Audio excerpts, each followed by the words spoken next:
You're listening to For the Republic, a love letter to Star Wars animation.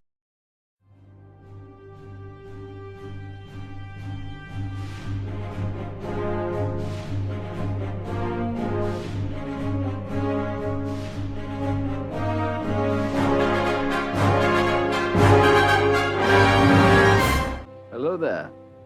All right, ladies and gentlemen, we are back for another edition of For the Republic, a love letter to Star Wars animation. It's been a couple of weeks. We've had life just hitting me in the ass, which I will get to in a second. But we're back. It was great to do our season or episode recaps of Andor, but now we are here to talk about the entire season. We're going to do a season one recap discussion. We'll just be going through the whole season, talking about the big things that stuck out to us. So we've got the three of us today, right? Like just us three. Yep. Sounds about right. Wait a minute. Hey! I'm back, motherfuckers. Hello, sir. Hello. Can I say that? I can say that. Yeah. Yeah. Welcome back, Jake. Before. I know. Thanks. It's been a while. Holding us down. Curse.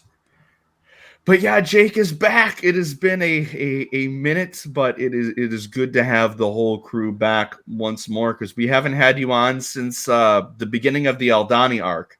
But we are finally, the boys are back, and it feels good. So I said it had been a hell of a couple of weeks, and that's just because I got hit with the old COVID bug. And then, Me like, too. 5 days later, Jake also got it. So that was fun. But Brutal. I was out of commission for like 2 weeks. It was horrible. Like, I was ready to go back to work, and then I got sick again. And, like, when I went back, they were like, nope. And then there was another week of being gone. It was not fun. And, I was under the impression, because of how people have been talking about it, that the pandemic was over. And that COVID wasn't a thing anymore. Yeah, no, it's gone. We don't need to wear masks or nothing anymore. Apparently, that wasn't true because it's just a cold now. Tell that to my 104-degree fever that I had for 2 days. Worst 2 weeks of my life would say otherwise. And this was my first time having it, so I can't even imagine. Like you had it bad earlier this year. Yeah, January 1st, I was sick for 18 days and I lost 18 pounds. Oh, that's brutal. Yeah, that was fun. It was so typical. Like, things were going great. We put out our Rick's Road episode. I was like, oh man, I feel great about the show. Things are going great. Gets COVID 2 days later. I'm like, motherfucker. And then we're back. But we're back 3 weeks later to talk about Andor season 1 and how it was just a masterpiece of television. So, Jake, you have not been on since episode 4. If you want to just real quickly give your summary and your thoughts on the season, what you thought, and go from there. Okay, so I'm going to go quick with this. It was the best Star Wars thing ever. I mean, we've been sitting on it for like 3 weeks now. I continue to rewatch episodes all the time. Every single day I would wake up before going to my 9 a.m. class and watch the episode. I would get home from school and watch the episode. I would go to work and then get home from work and then watch the episode. Every single week, it was just a repeat of that. And now I'm like having withdrawals because it's over. But like, I just think that like the way it was able to build off of every single episode and like each little minute detail was able to like, talking about bricks, it's funny because brick, yeah. Bricks and screws. It's bricks. Not Star Wars. No bricks and screws in Star Wars. No bricks and screws. And we don't use bricks to hit fucking fascists over the head. That's not a thing. But yeah, like that show was just able to build. I fucking love that man. The show was just able to build off of everything so fucking well until like just hit the end, and then everything was able to hit like that one perfect climax where everything came together. Because that was the one thing that like throughout the show I was kind of like, okay, how are they going to bring all of this together? There's a lot going on here. And then they did, and it was fucking perfect. And I mean, like, it like gave me the exact same kind of satisfaction as like in Last Jedi when all 3 main plot points come together and then explode. Yeah. Like the Holder maneuver. Yeah, exactly. Absolutely. That was how I felt when, the funeral march was happening in Andor. Like, it was so fucking good. I mean, it It's the closest we've ever gotten to a perfect Star Wars. Like, it's completely set the standard for Star Wars TV moving forward. I think that, like, again, I don't think that things can really get better than that, to be honest with you. But like, everything should strive to be it moving forward, because it was just perfect. It was so good. Yeah, because I was kind of thinking about this like just today going into that recording, and like literally what you said, because there's been a lot of talk about like, you know, Andor being like the new gold standard for Star Wars television, and I think, you know, not necessarily for like tone, because like the tone is its own and it's all Yeah, no, you can't mimic that tone. Oh no, but it's the detail and the world and the world building and just the attention and care to the characters, like, because we get to see them like going through their everyday lives. We're not just seeing them, you know, like going off on these missions and getting little snapshots of that. Because like Obi-Wan came close to that with the first couple episodes, like, you know, seeing what his life is like on Tatooine. But like this Andor takes it much further. We get a whole sense of like the community on Ferrix. You know, we get a sense of like the day-to-day lives of like Brasso and Bix, and even characters like Tim, which we don't necessarily like. But, but we got to know these characters on like an actual human level, like, which I feel like we don't get a whole lot. And that's just like something that, like, yes, like something like Mando is fun, where it's just like every episode is a new mission. Like, it's like that meme. It's like, oh no, Baby Yoda drank all the milk. I guess we got to go get some more milk. Like, oh no, Baby Yoda did this thing. Now I need to do this before I can get my milk. I got Baby Yoda's milk, and now he drinks all the milk. Like Mando Series 3, The Search for Blue Milk. Yeah, The Search for Blue Milk. That's fun. That's enjoyable. Like, there's places for that in the Star Wars universe. But like, we also need those real human interactions, and this is why, like, seeing the way, like, not just like the Star Wars community, but like the television community as a whole has been responding to Andor, and how a lot of people have just been saying it's the best show of the year, period. Yeah, like better than House of Dragons or like the Rings of Power, or like like that's what people are saying, and we have not seen anybody say that about any other Star Wars show yet. And I just think that, like, you shouldn't just strive to make a good Star Wars. You should strive to tell a good story and like make like a good product. And so, like, I feel like that is like the difference. Do you think it's like a difference between like how Mando is very serialized and like we have like, okay, we have Mando and we have Grogu, and then every other thing is like secondary. Like we only really focus on these two characters, whereas everyone else, we got recurring characters, we got background characters, but like it's a joke we do quite a bit on the show of like Favreau like not naming background characters or recurring characters. Is do you think it's something like that, or do you think it's just a difference in present? Like I agree with you, where like this, I would probably have this as my favorite of the series, but I also agree that like not every show needs to be like this. Like there's room for the pulp. And Star Wars is like ice cream. There's many different flavors. There's room for all this. Right. And like, like you're now going to have whether people want to do it or not. Disparage other people's preference for ice cream flavors, because that makes you a dick. Yeah. You're going to have and this is the problem with every franchise is you're going to have now, anytime something comes out that like is less than, or is like not as received as well, it's like, well, it wasn't as good as Andor. And I can see the positives and the negatives of that, because it's like, well, that's just fandom in general. Yeah, it's always like we want things to be about something good all the time, but like we were so spoiled with this that it's like, is this a good thing or a bad thing going forward? I feel like it's so a good thing for Star Wars. Could be a bad thing for the fandom, but we say that with almost every show. But you also, it's like a lot of the times that someone will just say like, wow, Andor was better than Mando. And people automatically take offense to that. That I don't get, because like I will sit here and say that Phantom Menace is better than Revenge of the Sith. That's my personal preference. I think something we all forget about is we all talk about personal preferences. I mean, it is. Like people do rank it. Like that's the thing is like people will do like rankings all the time. But then, like, when you're talking about shows, if you're like, well, I like this one more than I like this one, that it's like Everybody wants everyone to have the same opinion as them, and then they get mad when they don't. Yeah, I think it's like that, and more just how they just phrase it, and they're just being a dick about it. Yeah, that I is feel what I like have there an are issue with instances where people are being a dick, but I feel like I've also seen just as many instances as people being a dick to someone that wasn't being a dick, and they were saying that they were being a dick. So it's like, there needs to be a balance. You need to understand that you being like, Twitter. wow, Andor was so good and everything else is fucking shit and shouldn't exist. You're being a dick. Yeah. Or if someone says, wow, Andor was better than Mando. I think Mando should try to have a little bit more like production value closer to what Andor had. And then someone says like, well, you're just a piece of shit saying that Mando's garbage and Andor's better. Like, no, now you're being a dick. So well, no, because this has maybe been balance. like, imagine Mando if like it was shot in Pinewood. I'd be like, oh my God, and had that type of production value. My only thing that I think that other shows should strive to be more similar, like Mando, again, no, fuck the tone, the story. Like, there's room for the dark dramas like Andor. There's room for the serial fun stuff like There's Mando. room for everything.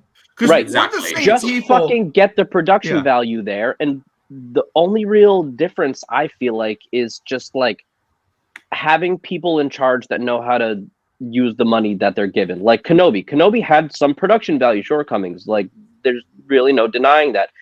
Yeah. It was mostly because it had the lowest budget by like $50 million compared to any of the other shows. If you give it an equal budget, those are gone. So like, like imagine Obi-Wan Kenobi with the budget of Andor. That would have been absolutely insane. It would have been phenomenal. Like I still love the story of Kenobi, but like I mean, again, it's the production stuff, and so like that isn't always the creator's fault. A lot of the times that is whoever's in charge or managing, producing, whatever. It's just not having enough funds or resources, or not knowing exactly what to do to them because they're newer to the industry or whatever. So like I just think that like the only thing that really feels acceptable to really say that like, wow, these shows need to do this the way Andor did is meet that production value, because none of the previous shows have. And again, who's maybe if Mando and Boba Fett and Kenobi were done in Pinewood, they would have. Maybe they wouldn't have. Like, again, we don't know, because again, a lot of it is leadership. Like, Gilroy is just fucking phenomenal at what he does.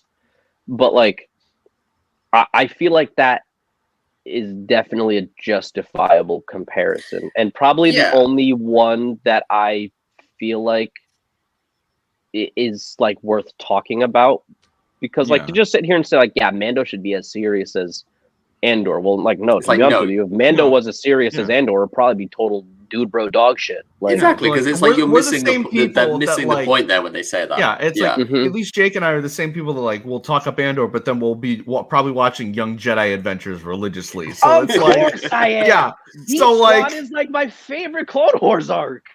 So like, we're like tone and like we talk about Clone Wars. Like the tone of Clone Wars varies per episode almost. Right. Like, you can have like a goofy two-part arc with like 3PO and R2 we like sit here goofing around on a planet, and then you've got like another episode where like a character is being tortured, and you got fucking like Maul talking with beheading people. Yeah. But no, we sit here and we compare the production value of Clone Wars to Clone Wars episodes. We talk about how season 1 looks like shit compared to season 7. You should be able to have that conversation about the shows between shows today. Like, I feel like anyone that gets like super offended on that, like, yes, we all understand that people worked hard on it. It's not their fault. They got half the budget, and because Lucasfilm wants to function out of California because they're non-union workers and they can pay them less money and expect less out of them. So like, And I think it sticks out a bit more because we got Book of Boba Fett, Kenobi, and Andor all in the same year, back to back, and they all varied in how they looked production-wise and how their stories were told, which again is not what we're talking about here. Like in this case, we're just talking about the production. And I would say, even though I thought Book of Boba Fett was probably the one that connected with me the least out of the three, I'd say like you said, it probably had more budget than Kenobi, which is confusing to me because they were hyping Kenobi up as think like it did. their big exactly project. But I it think that also Boba Fett ended up doesn't getting help that COVID happened. Yeah, Right. Yeah, definitely. that is also That an is issue, definitely something that Because like Kenobi, I think was going to be shot at Pinewood. Like they were. Was it? Oh, I'm pretty Oh, sure they that's- were going to shoot it overseas. I'm pretty sure they that's were. interesting. And then COVID Wow. happened, and they're like, "Well, shit." Yeah. Well, we got Again, the that volume, just goes- so let's. that just goes back to the shortcut thing. Like it's just a shortcut thing that they started doing, and I think that part of that is just it's Star Wars. They know they can get away with that. They're still going to make money off of it. But like, should you? No. Well, another thing I was going to kind of like say about this is that to look at a more positive angle with like these series. What's great about Andor is that it shows that yes, we can tell different kinds of stories with Star Wars, and I actually think that this is the first kind of Star Wars show aside from because Mando did the whole kind of weekly adventure thing, but this is the first show to really take advantage of the TV format where you have more time to dig into the characters, and if anything, it's made me look forward more to Mando because now that tone, that style will be a little bit refreshing to see after Andor, because and it's what made Obi-Wan a breath of fresh air initially when the first 2 episodes came out, because it was like, oh, this is very different tonally and story-wise from Mando and Book of Boba Fett, because we'd had 2 series of Mando, 1 series of Book of Boba Fett, which were all pretty much the same tone. Because it was the same creative team, and then we get to Obi-Wan, and it's very different. Very and different. Andor is different further. So like, if anything, it will kind of make the shows more special. And really, every show here should strive to be as unique as what Andor is doing. And I absolutely agree about the production value stuff, because like, it's kind of So go on. with Kenobi, it was 2 things. It was they axed the first writer and brought in Joby because it's saying that pre-production on the series was underway at Pinewood in London by January 2020, and screen tests were taking place. But then like all the writing stuff happened, and then it got delayed because of COVID. So they ended up going to LA instead of Pinewood, and there's kind of a trade-off there because I've read Stuart Beattie's because Stuart Beattie's talked about like the differences between his version of the script and Joby Harold's. I'm not gonna lie, the Obi-Wan Vader final duel in his version with what we got, it sounded like it would have sucked. Yeah, what was the difference on that one? Apparently they have one duel. They have one duel, and it was like one duel Obi-Wan on some like space stations type shit, and like Vader was gonna defeat Obi-Wan or whatever. And that was that original concept art where everything's falling down around it, right? That was the concept art. Vader would push him off, and it's like I like the surprise of Obi-Wan defeating Vader more. I feel like every edition Joby Harold made with the script actually worked, because again, in that script, I need that man to write more. I want that man to write more Star Wars. Yeah, the only thing that I kind of preferred about the original was the Cody being in the story. I love that. But I feel like I think that would have been cool. They took him out the moment that I feel like Harold took him out the moment that the Reva's redemption story happened, because if she goes to Tatooine to kill Luke, then Cody is going to be there and he's going to protect Luke, and then that's like an easy way to kill him off. And I feel like it's a lot harder to sell her redemption if you have her kill Cody. Off so Cody. Exactly. He had to go, basically. Had to go. Does that mean that they're going to kill him in Bad Batch season 2? Well, we'll find out in about. I've got my eye on Crosshair. I have got my eye on Crosshair. Well, hey, if you guys want, just go look at Twitter, because people are telling you everything that happened during the season of the screeners. Let's not do that. Yeah. There's like full-on screenshots of every single episode that are out right now. I haven't seen them, but these people are going to make it so that Lucasfilm doesn't send screeners out anymore. Like, this is what happened when Bad Batch season 1 came out. They stopped doing screeners because everyone was just posting spoilers. And now they're doing screeners again for Bad Batch season 2, and the same shit is happening from the same kinds of people. So it's like you signed an NDA. You can't show this shit. You're ruining it for everybody else. Stop. Exactly. But before we go into like arc by arc, one more thing I did want to touch on now is, now that 2023 is going to be like very, very rich with Star Wars content, is we're going to get those differences in tone with all the shows we have coming out, because we're going to have Skeleton Crew, we're going to have Mando, we're going to have Ahsoka, we're going to have Bad Batch, Visions. There's going to be so much so where, like Conor said with the ice cream metaphor, there's going to be something for everyone. And I think that's the great thing about Star Wars, is that, like you said, it's not not everything needs to be dark and serious, because I don't fucking want that at all. No. Like if like you said, a show like Young Jedi Adventures per se was had Andor's tone, I'd be like, all right, well, this is kind of weird. Like, it's to imagine a kid's show with Andor's tone. Yeah, but I think in terms Gilroy of could do it probably. Yeah, the deep, oh my God, meanings in the writing, and also how much care was put into the production and these characters and building up not just our main cast but everything around them and the world building. I 100% agree, and I kind of hope that's going to be the thing going forward, because especially now that we're going to have all these different shows coming out that are going to feel different, whereas we get a bunch of MCU shows per year, and they all they hit the same boxes, but they all kind of feel like they might have different genres, but they all kind of feel okay, this is an MCU show. They kind of feel the same. With Star Wars, exactly. It's the kind of getting long-standing kind of criticism against the MCU is that yes, the shows are generally very good, and I enjoy a lot of them, but there is that kind of sameness that somewhat pervades, because it is all basically the same studio, and the director only has so much freedom, and that's why when there's a project that's really original, everyone sits up and takes notice. But visually, I totally they kind of feel the same production wise, because they probably all have the same amount of resources and budget directed to them. But I feel like it's going to be unique going from Andor to Mando to Visions. Yeah.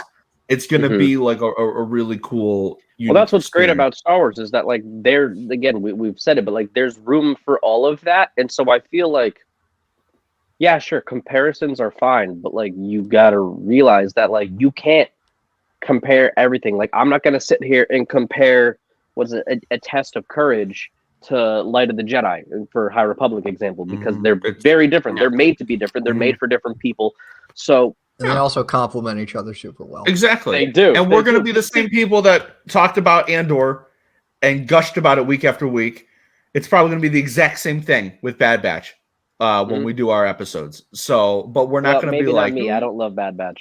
Well, I mean, we'll see. I'll kick you off the show. Maybe they'll change my mind. Maybe there'll be an actual story this season. Omega is all Apparently I need. It's more, from what I've seen, it's more like arcs. Oh, okay, good. Which is a better thing for that show, I think, with that episode count. I could be wrong. Don't quote me on that. If you quote me on that, well, shit. I think we have the recording would be of a good idea. Fuck. Well, I could be wrong though. We'll have to see, because the amount of times it's been delayed, I'm actually shocked it's coming out right now. So I know, it is. But I guess let's start with going from. So we're going to do arc by arc. So let's start with our beginning episodes on Ferrix.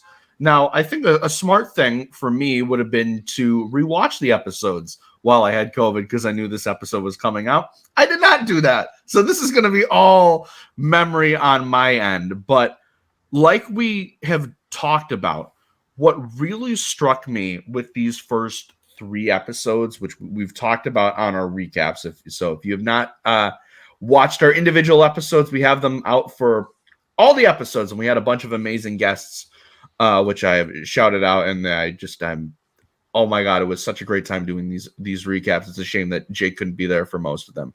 But fuck school, man. Immediately, it felt different. We get so we're on the Star Wars red light district immediately, and that first scene in that bar, and then Andor, gunning down the 2. That's one of my corpos. favorite scenes in the show. Immediately, we're this is Saw new. scenes are my top 3 scenes in the show. It's so I know what my favorite scene is, but that opening shot is the opening scene is amazing, and I love how all of the stuff that happens in the show just results from that one little scene. It literally It's like a little explosion that just like literally reverberates out. And that's what's great about the show, because like as we see, it's all about exploring consequence, like exploring the consequence of war and the consequence of like actually having to take action and fight a fascist system, and also seeing a fascist system in action. Because like obviously I'll get to more of the Empire in the later arcs, but yeah, this opening scene with the cops is great. Like the way it just progresses, and we see all this stuff with Cassian. Like we get a sense of his character and the different place he's in compared to Rogue One. And it's like, for me, these opening 3 episodes with his backstory instantly justified to me, like, because I know there's maybe some people doing the side eye about like, why do a show about Cassian, like when you have all these other more notable characters in Rogue One, and then you get the answer straight away with the backstory that Tony Gilroy came up for with him, which is great. Like it's just it's just I love the, because it's a kind of story we've not seen in Star Wars before. Yeah. It's an immigrant story. All the Canary stuff is completely fresh and new, and felt like it felt like we said, like the thing that people have thrown at this show, it's not Star Wars. Well, it was new, but it still felt like Star Wars. It's very Star Wars. Very Star Wars. It still has the themes of Star Wars baked into it, just in a different, like, just in a different way. manner. And it's like, I've discovered, and this is going to be maybe a bit, this might ruffle a few feathers here, but I have discovered that when people say it's not Star Wars, or when they specifically target Andor and say, yeah, it's not my thing, I don't really like it, or it doesn't feel like Star Wars, it means that they view Star Wars as Jedi and Sith and lightsabers. And that's fine. If that's what you like, that's what you like. You're allowed to like we said, it's a ice cream. You're allowed to like whatever. Yeah, it's me. But like, it's me. Like it to me, it also means that like you like the Star, and you tune in and you get excited about Star Wars because lightsaber go burr, and it's not about like the stories and the characters and all that stuff and like the different things that you can tell. And I think that Andor in particular has weeded out the people that like Star Wars because of the lightsabers and the Jedi, and who like Star Wars because of Star Wars, the universe, and the amount of stories that you can tell in this one, that it doesn't necessarily need to be about. I mean, I love Jedi. I love them. I have 8 billion lightsabers. I have all these stuff. But like, I am so down to, like, with Andor. It's really cool that they're expanding the universe. Exactly. Like, if it were up to me, I would tell just Jedi stories for the rest of my freaking life if I were running Lucasfilm. But I'm not. Yeah. And so, like, but you also wouldn't be like, oh, Andor's not Star Wars because there's no Jedi in it. Yeah. Like, it's just. Well, it also, though, it's the people that. Go ahead. Yeah, you go ahead, Jay. Okay. It's also the people, though, that like they only expect like the weekly cameo thing. And like, I feel like that's not even a Star Wars issue. That's like a media in general issue just a right fandom, now. Yeah, that's a fandom issue. Right, it's like, just like a present day thing. Yeah. Like Rings of Power, everyone's like, when are we gonna see the real Sauron? Like, okay, watch the fucking show. I don't know. Like, you see it with the MCU, every single new MCU show that comes out. Yeah, no, literally, where's Gandalf? Like, so like, still, like, MCU, I'm behind on the MCU. I haven't even watched like the last 2 shows that have come out. I still know every single fucking cameo character we're expecting each week because it's all people we're talking about. Yeah, it's always pasted over Twitter. Yeah, right. I That's all actually it think is. that I think that the lack of cameos really helps the show, because like I feel like this is the thing, because like we don't get like that's another thing about the show though. Like, just quick digression, the fact that it is so complementary towards the canon, anything that it adds to the canon, it also builds on stuff. Like, there's that whole bit about the Gorman mention. Yeah, and then there's the whole Canary thing seemingly contradicting. Right, with Fest.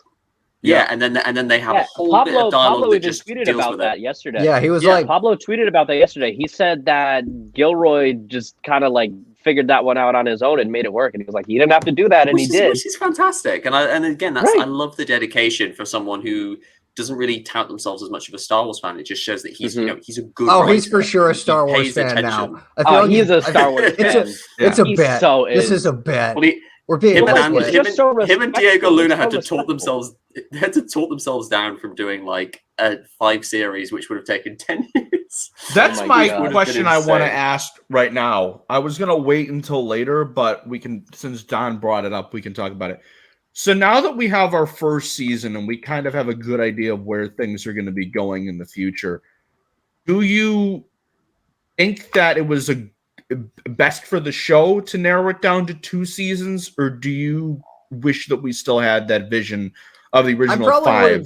I probably would have picked 3, but I really like the route that they're going to go with 2, especially with the like whole each arc is going to do a year. Like that's really cool. Do you I'm think really if it was excited to 5 see seasons, do you think season 1 would have played out the exact same, or do you think? Probably. Okay, Yes. you do? Yeah, I 'cause, think like, that what probably they only happened is decided it's like, what's it, 4? It's well, 4 they were going to arcs do that we're getting next season, right? Yeah, there were 4 Yeah, arcs, 4. and it was during the Aldani arc. They were literally shooting the Aldani arc, so they had the whole first season plotted out. And it was only when they were shooting the Aldani arc that like Diego Luna and Tony Gilroy they said they just sat down and they just realized this is going to take 10 years. And we won't be able to we can't really dedicate that much of our lifespan to like making that much Star Wars. So like it made that was when they decided. So like season 1 would have been exactly the same regardless of how many seasons they did, because they were already shooting, so they had all the scripts sorted and stuff like that. But I was going to say, there was something I was going to say earlier about Andor, but yeah, it'll come back to me. Yeah, I kind of am with Conor, because like 3, I think, would have been the nice, perfect balance, because I am a bit worried that season 2 is going to kind of have to rush things a bit and not have the perfect pacing that season 1 truncated. Now, I'm fully confident in Tony Gilroy being able to pull it off, and I think we're going to not really have those complaints. I but don't it is think something that he I would have condensed it like that if he had he known that it would cause narrative problems. Yeah. Right. Like, he's very much the kind of guy that he's like, well, yeah, I don't want to work on this for 10 years, but if I need to, I will. Like, I think that's how he is. And like, I'm sure Diego is the same way. And I know that we would have had people fucking shitting their pants and crying and whining and shit. Like, oh, he can't be playing a 20. Shut the fuck up. Like, just shut the fuck up. He's he playing doesn't look old at all. So like, no, he looks the same fucking age that he did in Rogue One right now. Like, y'all gotta relax. Dude, he straight up aged backwards. 32-year-old neck-bearded basement dweller literally, bitch. The first episode, he had a full-ass beard, and the last episode, no beard, looked completely different. I was like, what the fuck? How did this man age backwards? Well, I think that was the point of the show. They wanted him to look tired and miserable at the start of the show. And then as he put himself together and kind of became the Cassian that we know, he grew into that. And so... Yeah, I don't know. I It's 100% people agree. are weird. People complain So I just about kind of got back to that point that I was going to make actually about like, so we were talking about cameos, and I think what I like about the fact that there's not a lot of cameos there's not any cameos in the show aside from, unless you count Admiral Yularen, Colonel Yularen. But that was a narrative purpose that made sense. Yeah, and it works, but it all works because the not having any Jedi and not having any familiar characters, it gets across the feeling that most of the galaxy is feeling under the Empire, because it's easy for us to see the hope for the future and like the fight against the darkness when you know the ability to fight against the darkness when you're following someone like Obi-Wan or the Rebels crew, who are very sunny and upbeat characters despite all the heartbreak they later go through. But like seeing everyday people who are like completely removed from like the Clone Wars and, you know, the prequel trilogy and even the cast of the original trilogy, it helps us show just how, you know, crushing the presence of the Empire is, and why some people think it's hopeless to even try and fight against the Empire, and how it just pits people against each other in like the smallest of ways, which is just really cool, because we see that with Tim, and we see that with I can't believe I've forgotten his name with Cyril Khan, and because he's not even Empire, he's Empire adjacent. Bastard. Yeah. Oh my What god, he's so pathetic. He's a Weasley little motherfucker. I love him. He's great. He's great because he's so pathetic. He's so pathetic. So he's compelling. He's a character that's so easy to hate. My Like, favorite thing he's about our finale episode was how it just turned into a 25-minute tangent about Cyril because of Emily. That was just fantastic. Oh my God. It's brilliant. Yeah. The manifesto of Cyril Karn. But no, I agree with everything that's been said so far. And like the show, which we've talked about in every episode, is that the show had done such a great job at portraying just how awful the Empire truly is. And there were those moments in the first couple episodes, like, well, who really is the bad guy here? Cassian's stealing a bunch of stuff. God. Like, oh, they took these people hostage. But then it's like we see the Empire on full display in the prison arc, which holy shit! And then Dude, at the I end, think that's my favorite arc. Yeah. That's absolutely. same. Chapter 10, favorite episode. Perfect. yeah, One Way Out is an all-time classic. I'm annoyed I didn't get to cover that episode on the podcast. It was so good. Yeah. It was so good. I Anyway, would never have shut up if I was on for that episode. I think honestly, most of it's because of Andy Serkis. Oh yeah. Yeah, Like, I can't swim. And that shot at the end. First that shot 4 at the times end I is watched that had me beautiful. cry. Oh, When it goes up over and you see everyone swimming away. I love that shot. That shot is amazing. It's my favorite shot in the whole show. I love the symbolism of it. Yeah. I've it seen looks like so the Empire many. symbol. I've They're seen so escaping many. the Empire. Yeah. It's great. I've It's seen just so many so edits good. of that one shot. It just they always click. But that has made me very excited about, or at least interested in the concept of having these actors that have mainly done like mocap for Star Wars get to have another go at it like as themselves. Give Lupita Nyong'o a new role. I was going to say get Lupita Nyong'o in something, whether it's Acolyte or any project going in the future. I love that one. But also Please and in thank you. Acolyte, bring her back as Maz because that would be really fucking That cool. would be really funny. She's all in with More the Mars Jedi. Kanata like- and Star. The She only has a puppet form now. Just put Mars in more Star Wars, please. Have The her in only Mando. thing That would I be need great. in Acolyte is a Christina Ariel cameo. That's it. That's all I need. If it's not, Or just then make her a it's not. fucking character. Jedi robes. She already Make has her the a robes. side character. She already She has the robes. deserves it. Make her a side character. Was Star Wars. Did she show up in Kenobi or am I? Yeah, She did. She's in like. It's a Yeah, she's like. 2 or She's 3 a shots. I think. background extra. In She's sitting Kenobi. like right Yeah. next to Leia. and in she's one like of the sitting shots. next to it. She's sitting next to them both in like one shot. It's really cool. Unreal. That they're able to give her a role there. I love that. Yeah, But, very nice. so We're like shirt that twins. first Me and arc- Christina are shirt twins. Nice. That's getting clipped. Jar Jar Binks representation for the win. Fucking love Jar Jar. But I love Jar Jar too. He's awesome. We'll But, be talking about a little plug here. We'll be talking about him very soon with Blue Shadow Virus. When we get Blue to Shadow Virus. But like the first arc is really good too because real. it sets up that theme of community.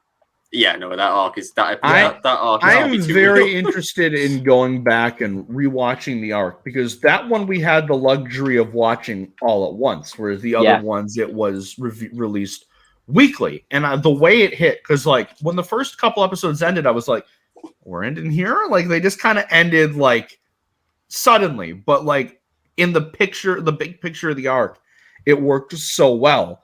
And then with the culmination of episode 3, it was like, okay, everything's just hitting and working so well. Yeah. And I'm interested in rewatching the show like all in back that to way. back to back to back to back. And just Yeah, like see binging how thing.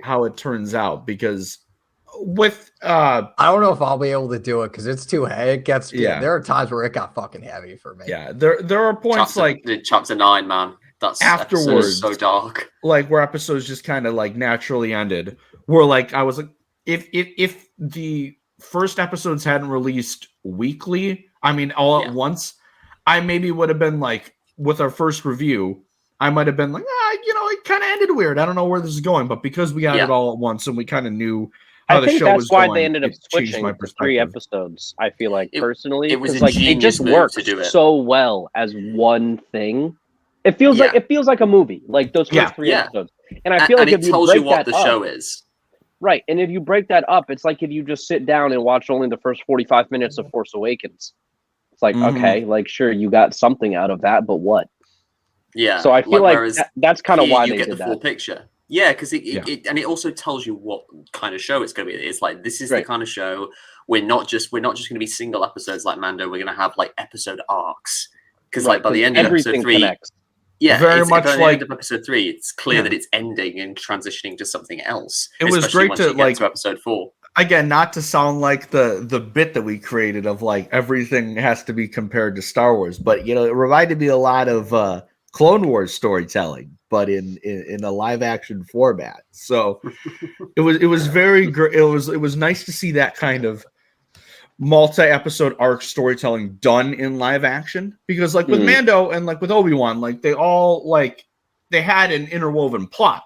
And I feel like Mando and Obi-Wan are very different in that sense. So like Obi-Wan very much to me felt like a movie that they stretched out. Yeah. Whereas Mando it's like we had a season story, but like each episode felt you a bit can more. watch. Yeah, it's kind of like Doctor Who, where it's like it's like a self-contained episode, and then there's like Andor, a little bit here and there. If you started Andor in the middle of the season, you would not have any fucking clue what was going on. Yeah. Same with Kenobi. Like you couldn't just start Kenobi in part 4. Yeah, no. It was like, all right, why the hell is Obi-Wan on Fortress Part 1 of Inquisitorius? Kenobi's fucking phenomenal. Yeah, it is. Yeah, it's amazing. But like, I feel like with Mando, other than maybe the first like 2 chapters, you could probably pick that up just about anywhere. It's like you'll be like, who's this Moff Gideon guy? And it's like, I'll figure it out. But like, who's this Moff Gideon guy? I mean, all of us that have watched all 16 episodes barely know either. So it's Gus Fring. That's all you need to know. That's all you need to know. Moff Gideon was the friends we made along the way. Yeah, but until he kills us. Yeah, but like it was different, and it wasn't what I was expecting with the art structure and the storytelling. But once we got a feel of it, I really enjoyed it. And it gave you more time to like you said, breathe, get to know Ferrix as a community, which I think was the strongest aspect of the show. I feel like Ferrix was written, like the planet and community itself was written as its own character. And I feel like that's why 100%. It works so well. Like, I feel like the only time we've ever really seen that with a planet is maybe Lothal on like a much smaller scale.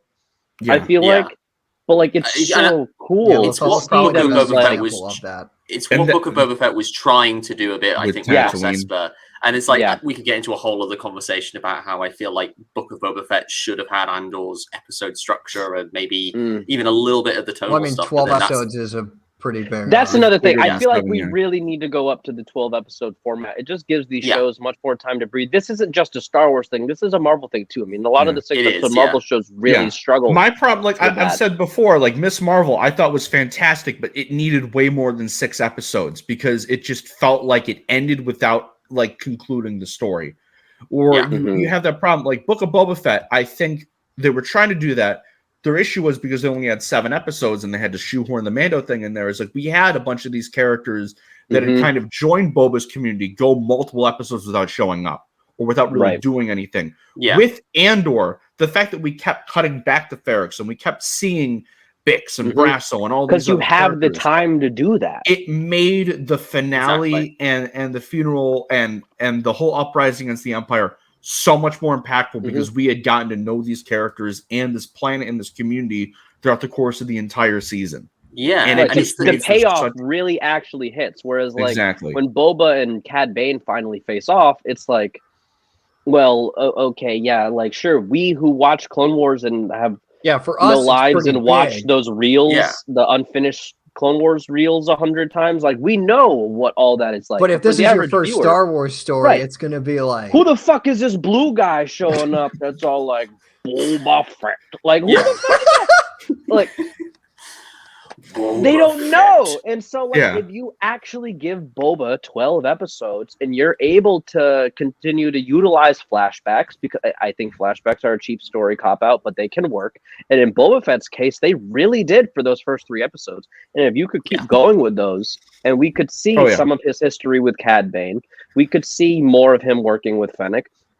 We could see all of these things that help contribute to the overall story, and then we can actually get to know the mods. We can get to know a little bit more about Chrysanthemum. We can actually expand on what the fuck was going on with the Hutt twins, because I still don't know what the fuck that was even for. Yeah, that just kind of like maybe make the conflict a little more complicated. Like we get to know maybe individual Pikes better. We maybe get a few more enforcers besides. That's Cad another Bane, thing, so though, is like, the Pikes. So Fennec has someone to fight and stuff, and like even like the the 2-episode Mando digression wouldn't feel as jarring because we've got 12 episodes, so you can accommodate an aside episode, like a bottle episode almost, that just focuses on Mando, or an episode that just deals with Grogu and Luke, because you can afford to do that because you've got 12 episodes. Right. But with the Pikes too, the casual general audience, they don't know who the fuck the Pikes are. We know who the Pikes are. We know that they're one of the largest crime syndicates in the galaxy. These people probably think that the Pikes are just some random nuisance on Tatooine. They don't ever really go into that. And like, I don't think that you have to. And I know this is turning into a Book of Boba Fett conversation at this point. So tangents. Like it made you think that they were going for like a syndicate war type of story, and then that didn't happen. And then we were like, oh, okay, well, that'll be in season 2. And now it's looking more and more likely like that's just not ever coming. So which really sucks, because a season 2 of Boba would, I think, be stupidly fun. I think that Boba had a lot of really good things going for it. It just couldn't execute. Looking back on it now, it seems way more like a Mando interlude than an actual full-fledged series. It's like a comic book mini-series like setting up in between series, And you know what? That would be fine if they hadn't called it the Book of Boba Fett. I think I saw someone call it, like, just call it the Sands of Tatooine. That would have been cool. Like, that would have worked. I wouldn't be so upset that Boba wasn't in 3 of his own episodes. Or just have the Mandalorian like title over it, and then like have the Mandalorian the Book of Boba Fett. Call it like that. how it's like Star Wars, the High Republic. Yeah, it could be the Mandalorian Book of Boba. Yeah, exactly. And then it isn't as jarring. But anyway. But anyway, this is into a Book of Boba Fett Andor. Episode, so but I Andor. guess I can. Are we on the Eldani? I can use this to bounce off of, like, we talked about flashbacks.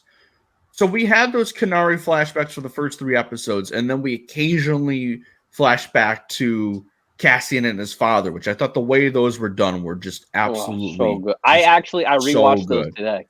The way that, like, at points we see a younger Cassian, and at other points we see like present day Cassian, depending on like the perspective. I just really liked how what they were able to do is, for the most part, from those back shots, we saw younger Cassian, so we knew it was a flashback. We knew that this is Cassian reflecting on a moment that happened. But then when we see his face and his reaction, it's back to Diego.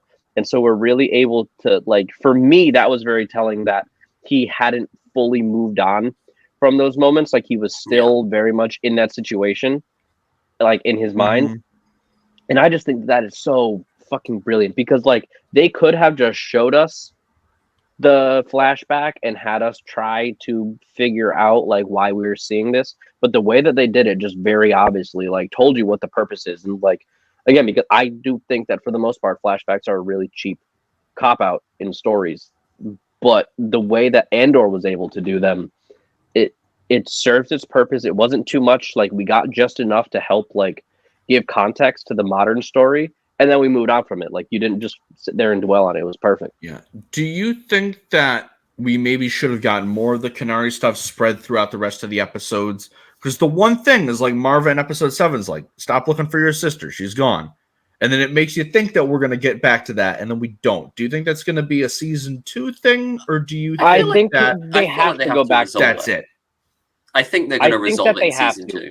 And it could be something as little as Cassian gets confirmation that his sister died, or that she got off and she's living her life. Well, maybe Marva knew about his sister and didn't tell him. Because I feel like there's more to the Marva thing too. Like, I know, like, there's the conversation of, well, what Marva did wasn't right, like that white savior shit, and that's true. And I feel like people are talking about, like, well, the show kind of painted her as a hero for doing it. I don't really think that it did. I just think that we haven't gotten to the point where the show is really going to discuss that. I feel like there's too much other stuff going on. I feel like there's going to be, especially with her being dead, we're going to hit that point where Cassian has to, a big theme throughout a lot of the show is the shades of gray. And, like, that's another thing. Because it's like right Marva's not painted as like a awful person for doing that. It's a complicated thing. She meant well, and she had her reasons for doing it. But we also see the consequence of that. We see how his lack of community, because Cassian was part of a community, and the lack thereof, and having to, like, be forcibly taken and forced to integrate into a new place. He's never quite been able to do that. And you can see that because he's, everyone on Ferrix clearly loves him, because, like, even though he owes a lot of people money, most of the people on there, they don't tolerate him necessarily. Like people like Nurchi don't like him. People like Tim don't like him. But a lot of people like Brasso and Bix and the other characters, they actually do appreciate Cassian because they understand what he's been through. And it's that idea of community that it just looks out for people who don't quite fit in, like a functioning community. And that's what's really nice to see about Ferric. So it actually, despite being kind of like a hard-bitten working class kind of place, it does feel almost a little bit safe in comparison to the other worlds we see, like that are downtrodden in the galaxy. And so like when the Empire starts to get a foothold there in later episodes, you actually feel like something is being threatened, something is being violated here. And that gets into the whole theme of like, sorry, I can't get the word out, colonialization, and all that, that whole theme of like, the Empire basically being a metaphor for like colonizers, as we see in the Aldani arc with the Darnies. I feel like too that just kind of lends itself to the whole idea that like this is the first time the Empire has really been scary in a very long time. Yes. It's when was the last time we heard a TIE fighter screech and actually you're like, oh, like that never happens. Yeah. That never happens anymore. And so like the fact that Andor was able to do that, and like when they arrived on Ferrix, like again, we weren't just angry that the Empire was there. Right. We were angry because like they were there taking something that we had all grown attached to. Like, again, it wasn't just like that's the bad guys. I know that they're the bad guys because I have 40 plus years of content telling me they're the bad guys. You are shown exactly why they're the bad guys and you hate them yourself. Exactly. And it's kind of like, I mean, it's dealing a lot as well with the banality of evil and showing how the Empire like sort of crushes the life out of people with like this rigorous procedure and this like, stifling environment that sets people just climbing over each other to like succeed and get to a higher position. We see it with Dedra and we kind of see it with Cyril. But like, I think the reason the Empire is so threatening as well is that we really get to see how this system flourishes. And that's why it's good that there's no Sith in this, like no Inquisitors or anything, because, usually those characters, they will overwhelm the narrative when they come in because, they're Sith, they have lightsabers and the Force. So like, and that's usually what's happened with Obi-Wan and, other shows like Rebels, like where the Empire have their moments where they feel a little bit intimidating, but it's like the Sith are the main threat. Exactly. Right, because usually you have your Imperial officer that looks like a fool compared to the big scary Inquisitor that shows up. And we have like arrogant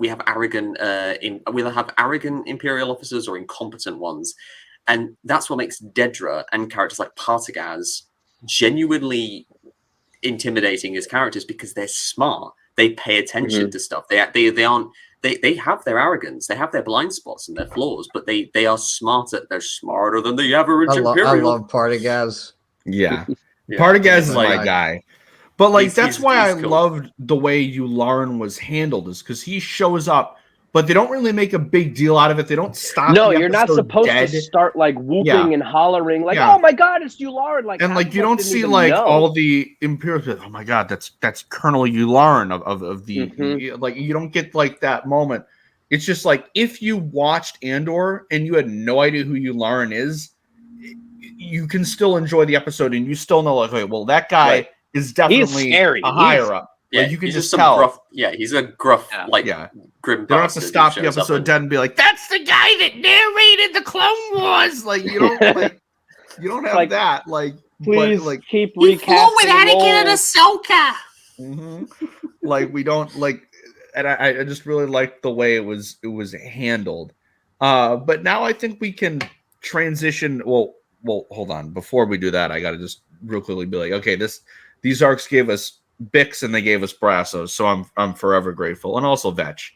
But now we can transition to the Aldani arc, and I again loved how this was handled. The way that they introduced us to these characters and this cause, and we get to see like the progression of Cassian, like in his slow journey into becoming a member of the rebellion that we see throughout the series, because we were like kind of expecting like, okay, so it's going to happen in this arc, and then it didn't, and then it's like, okay, so well the prison, and then it almost did, but like not fully, and then when we get to episode 12, it hits so well. But getting introduced to Vel and Cinta and the people that we lost, like Terriman and Gorn and Skeen and our guy Nemec. Like, it was great getting to meet all these characters and follow on that journey, and then get introduced to these parallel stories, like with Mon Mothma and with Luthen and his double life, and then getting to see Dedra's escalation through the ISB. When we got to see all those multiple stories happening at once, it worked so well, and it never felt like the episode needed to like stop dead in its tracks to like, okay, well, now we got to talk about Mon Mothma for a couple minutes. Like, it was handled, and the transitions were pretty seamless. There were a couple episodes in these arcs and the prison arc where it felt like Mons was kind of like secondary to everything else going on, at least in my personal opinion. But I loved all of Genevieve O'Reilly's scenes. I thought she absolutely knocked it out of the park. And just one more time, because we brought it up every single time, it's like hats off to George and the casting department of Revenge of the Sith for like getting Genevieve for this role, not including in the film, but then like years later, bring her back for Rogue One, and then this, and just she's a tour de force, man. She is so freaking good. The first few scenes she shares with Luthen in his shop, it felt like a surreal experience just watching it. Like the tension, and just while they're talking about this and just having to like have these facades and these double lives, like when you would cut back to like Mon's driver, and like you get to see his perspective of like, oh, they're just talking about like buying the sword or whatever, while they're like, oh, the Aldani, and it's like the way both of them are able to switch from their like public appearance to their like behind the scenes appearance too. Like that was just such great acting. Yeah, like the bit of Stellan just going like that and then just like switching is instantly iconic because it's that good. Like Stellan's Luthen is a great character as well, but like Mon Mothma, I'm so happy that we got to explore her, as you said, Andrew, and just follow her and like show, because like I think Mon has often been like seen as like a little bit almost like somewhat of a I can't think of the phrase, but like she's often been seen as almost like on a pedestal, like a moral pedestal of like, look, we see what all these other characters go through, and meanwhile she's there like preaching about like plus it's the fact that like, oh, she's from Chandrilla, and we all thought that Chandrilla was going to be another utopia, and it's completely the opposite. It's completely arranged marriage, like cult culture at points, and it's just like the stuff that we see with Lita later on, where it's pretty much like it's like the south of the galaxy. Crap. Yeah, exactly. Well, yeah, and the fact that like Lita's like, Mon's daughter is falling into fascism, and then Mon is just like, fuck it, I'm gonna marry you off for the rebellion. Like, that again, like, yes, please. It's literally. But like it's the gray thing. Like everybody's kind of in the gray in this show, and like I know people were like, "Well, George, there's no such thing as the gray." You said that about the Jedi and the Sith and the Force, and that works for your average everyday people.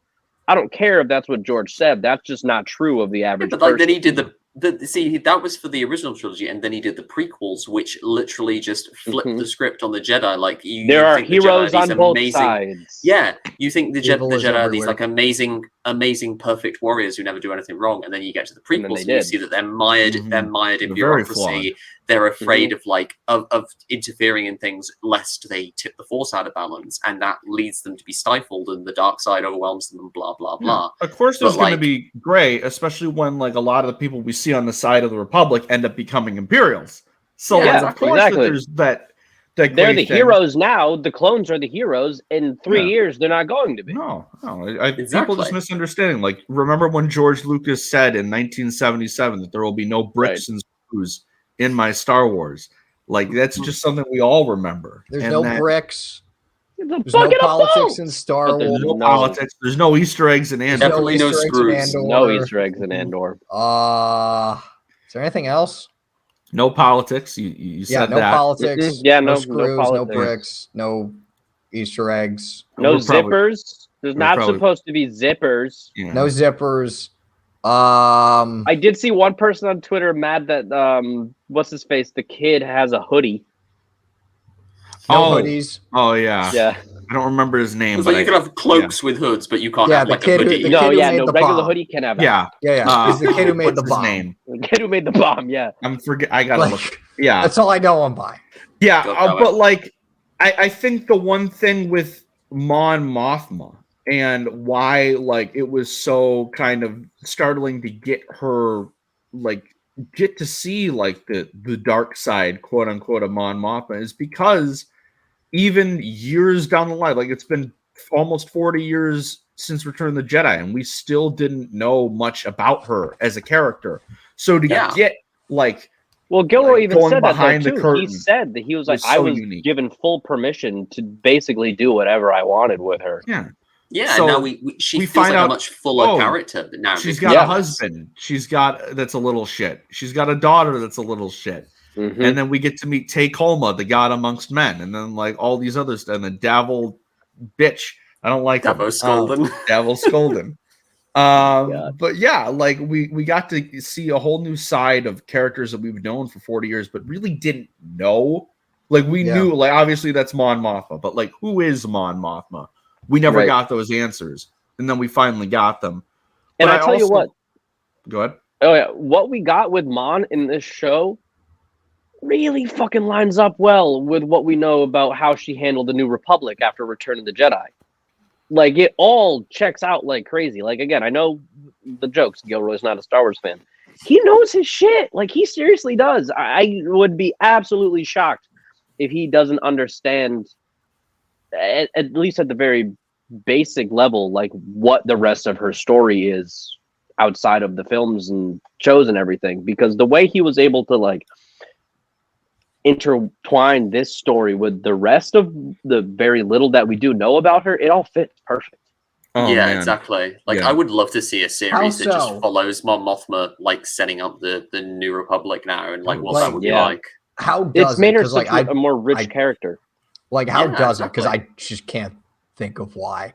Because I don't follow her. So like But like, like how does it line up?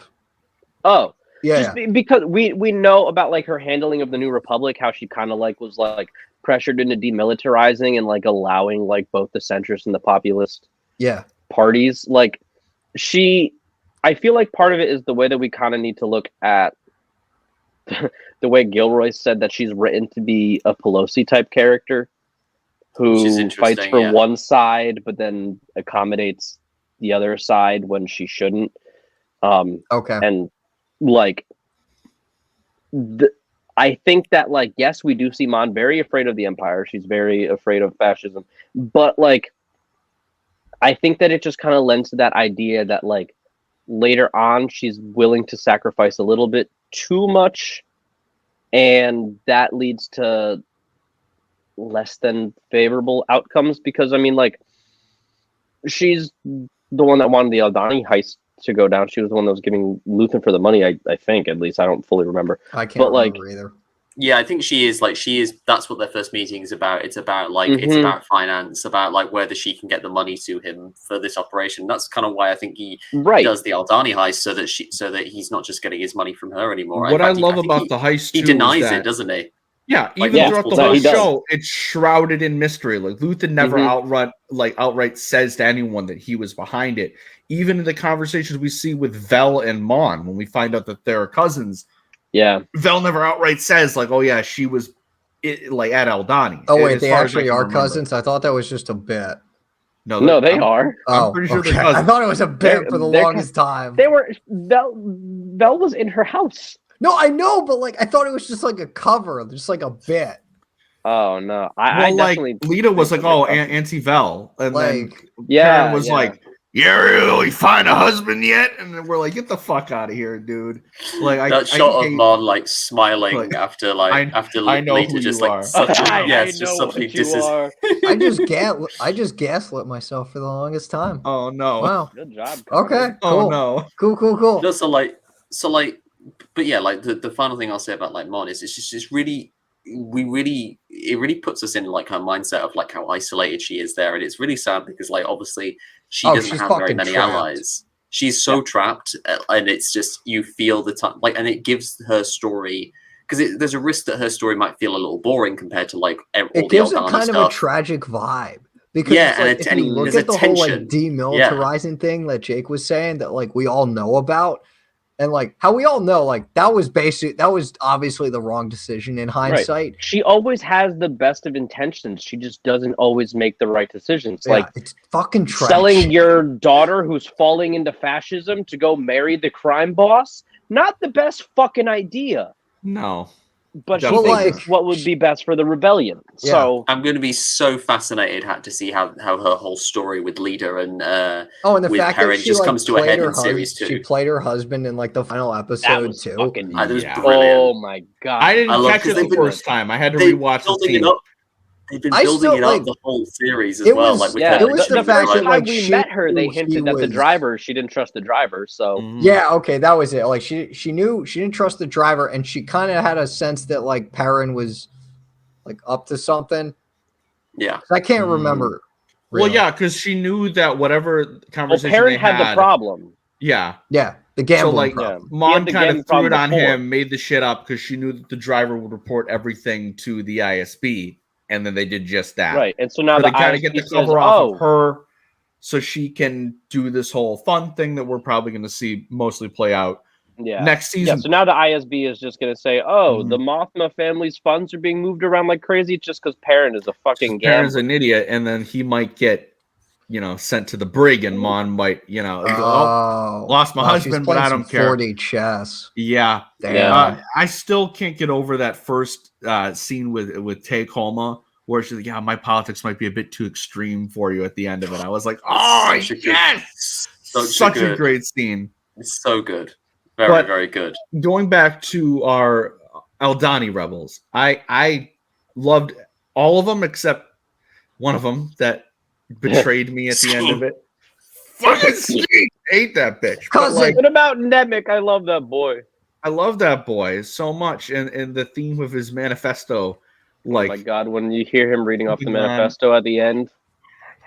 and This is so good. I know for sure my co-host Jared got incredibly hard at that.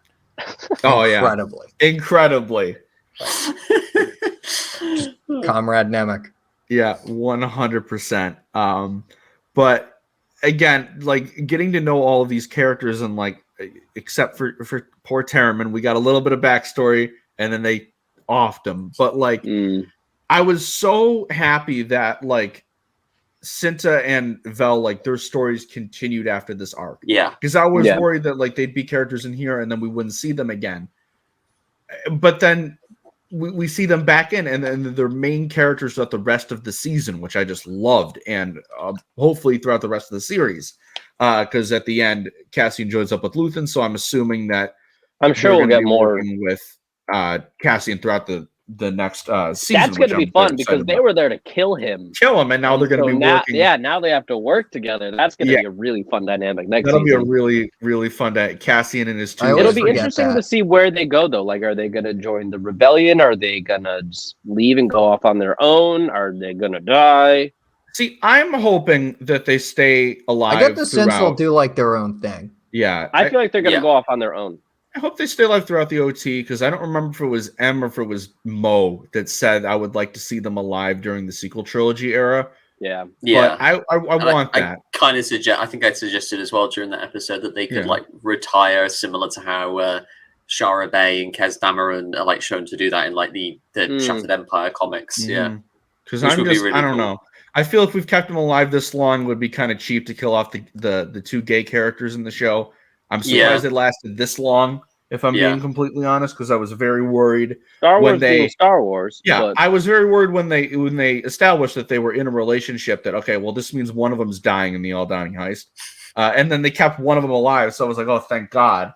But then at the cost of Nemec and Gorn, and that Skeen twist still gets me. Like I still remember like being like, oh my God, like as it was happening, and then Cassian just Yeah, like- immediately gutting it, which I it's weird. It's so weird saying this, but it's so like satisfying watching Cassian just well, it's take crazy him too out. because I still think that Vel thinks that Cassian just did it. killed him. And Like, she'll probably never fully know, or I mean, maybe Cassian will tell her if they work together in season 2, and she won't Claire believe had him. that But scene where she was like, "Oh, Skeen couldn't be trusted," and like, yeah, but I feel like it's. I don't know what the fuck just happened. But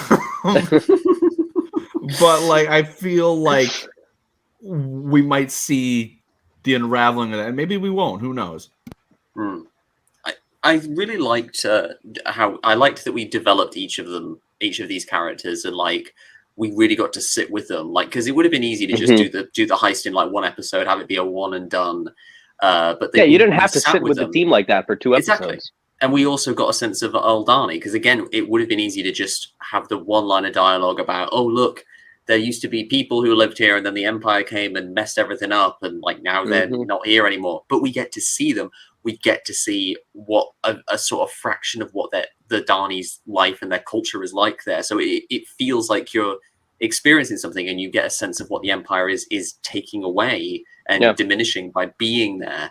And then it taps into that whole theme of colonialization, and then you've got this amazingly tense heist with like this amazing like payoff of like Cassian actually being confronted with like the kind of amoral, selfish, only out for himself kind of personality that he was turning into. Because like that's kind of where he really was. Nice mirror. Yeah, really, and exactly, and then he that sort really of did feel like a moment. Kills that version of himself. He exactly. It feels like him. Yeah, like finishing that side of, and like we don't see him go fully fledged into the whole rebellion thing. He still has like some of that like selfishness, but like he's not so much like willing to sacrifice other people for that. No, exactly. After that point, like how Skeen was. And it's also just like really brutal as well. More of a leader in like the prison arc. Oh yeah, 100%. Which like, and we also get to see like that. Yeah, like the last thing I'll say is that it's like we get to see more brutal kind of like, well, not brutal, but like the kind of things people die from in this is kind of there's a lot of scenes where people die in ways that take you off guard, like with what happens with Nemec, how he's crushed by the credits, the one who's very much kind of like the philosopher, kind of almost the leftist of the group, gets crushed by literal capitalism message, basically, brutal message. But you also get he's everyone's favorite crush. But like you also get the that Imperial officer who dies of a heart attack, and you get characters that die. Exactly, and then you get the character who dies of a stroke later in the prison arc. It's very like there's a lot of scenes that kind of take you out of it because they're almost too real. Like it's not the kind of thing you don't see that in Star Wars. We don't ever see anyone like other than Yoda dying of any kind of natural causes. Yeah, and even then he just like fades away like a ghost. Yeah, it's still very mystical. That's a very interesting thing to actually think about. Yeah, everyone's always either gunned down. Everyone dies by like everyone gets killed. Lightsaber, lasers, just generally. So like when you hear like a doctor come in and say, "Oh, he's had a massive stroke," you're like, "What? There's no stroke. Yeah, there's no stroke. Am I watching Grey's Anatomy?" Yeah. This doesn't happen in Star Wars. This is and it grounds it in reality, and you suddenly feel like very much in the moment there because it's. I definitely think that those things are what allows Andor to be in the kind of conversation of best show of the year. Yeah. Whereas it hasn't happened. And what came after that was like such a like gut punch, and then how many guards on each level? Yeah, never more than 12. Yeah, getting to see like Tino's like entire way of thinking just completely unraveled just in that one scene was so great. But before we get fully into the prison stuff, a great character. I think having the choice of having episode 7 be a transition episode from one arc to the next was such a great idea. Yeah, and I think it worked so well because you don't have to waste most of the first episode of the prison arc on how Cassian got arrested. You can do it in that episode and then focus the full arc on his escape, which I think was done great in getting to set up more and more of the characters like Dedra and Cyril, and getting to go back to Ferrix real quick and getting to see Bix and Brasso and Marva again, and then the retroactively it being Cassian's last conversation with Marva, which is ow, it hurts a little bit. Yeah. And then we got Niomos, which A is lot of it. a great Star Wars planet, Star Wars Florida. The music and everything, it's so great. And then it's Also, shock it's just like very, very blatantly like American police forces being pieces of shit. 100%. Yeah, Thank but you, then Tony Gilroy. Star Wars isn't political. it's not political. No, it's Like, not political no. at all. It's a completely unique story, and it's not at all talking about whatever it is you think you're talking about, because fuck that. But and then getting the shock of seeing the KX droids, and you're like, oh, is that K2? And it's not, but like Is that still, K2SO cameo? but still getting like like we're getting those Rogue One crumbs, which we get more of in the prison arc with Melshi, and Kino's just absolute And in the hate. last shot of Yeah. the season. Yeah. Kino's just absolute hatred of that man for some unknown reason. Melshi!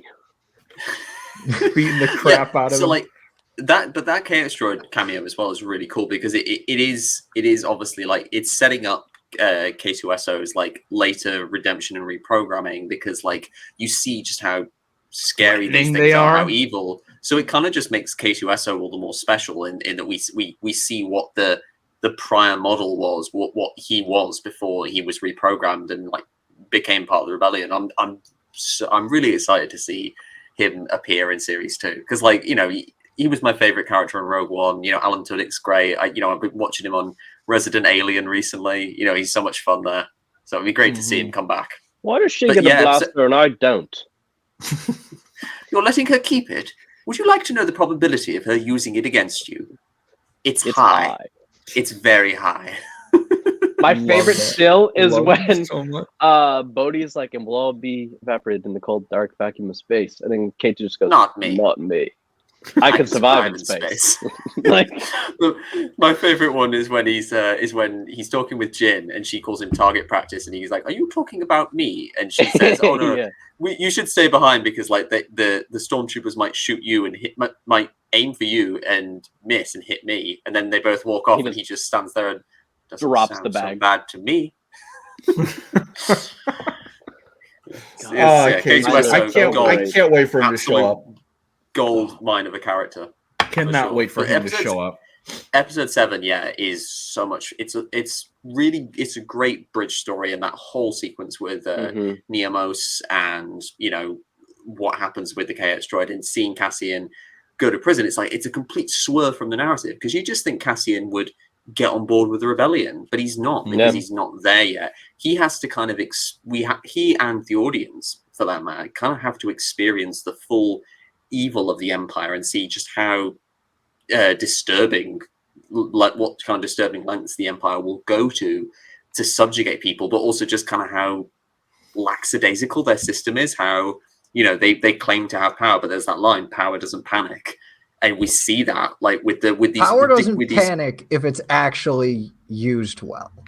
That's the thing that's missing. We see how they're not using. They think like, that just Kino's speech in the control room. That's my favorite moment from the entire phenomenal show. Maybe one of my not me. It is one of like probably my top 3 moments in all of Star Wars. It's so good.